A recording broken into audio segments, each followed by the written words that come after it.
大家好，我係 Nicky 小何。咁平時咧買機票訂酒店咁需要使幾千蚊，甚至乎幾萬蚊啦。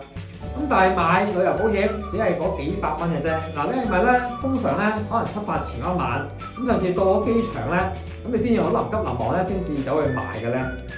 好啦，小心啦！呢一個疏忽咧，隨時另一個歡樂假期咧變咗分鐘要10萬破產之類啦。咁今日呢1分半鐘咧，帶你避開旅遊保嗰3大致命嘅大坑啦。咁第一個大海外醫療同埋救援啦。嗱，睇外國睇急症咧，喐啲都要幾千蚊起跳啦。住院手術咧更加係天文數字添。咁更加恐怖係咩咧？就係緊急醫療運送啦。如果轉機送翻去香港咧，就係起碼就要20到50萬起啦。咁解法係咩咧？就係你醫療保障建議就係50萬以上啦。咁緊急醫療運送咧就一定咧就要冇上限，或者係要一個好高嘅一個額度嘅。第二個大坑係咩咧？就係玩高風險嘅活動啦。嗱，即係滑雪啊、深海潛水啊、跳傘啊，好多啲平價保單咧都係列為不保嘅事項。咁受傷咧直接就拒賠啦。咁你自駕遊咧亦都唔會賠你車輛個墊底費嘅。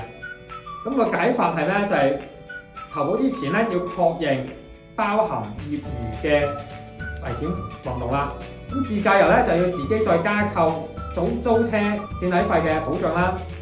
咁第3個坑係咩？就係買保險嘅黃金時間點啦。咁好多人咧都出發前一晚先至買，嗱係大錯特錯㗎。咁其實咧最好係前3個月去買，或者出發前嗰晚去買啦。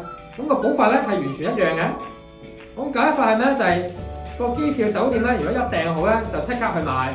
嗱，咁樣咧喺出發之前咧，你唔好彩患咗重病，或者遇上天災咧，需要去取消行程嘅話咧，咁你訂房訂機票嘅損失咧，先可以去賠翻俾你啦。經影片下方資訊欄嘅連結嚟直接嚟聯絡我啦。咁喺下方咧可以留言旅遊保或者入群嚟諮詢啦。咁咧幫你做好一個旅遊嘅保障啦。好啦，旅行咧就要玩得開心啦，咁佢就要做足保障咯喎。咁如果呢集嘅片咧，你覺得係有幫助嘅，咁記得幫我點讚啦，訂閱撳鐘仔啦，同埋分享俾你準備去旅行嘅朋友啦。咁我係 Nicky 小何喎，咁我哋咧下集再見，拜拜。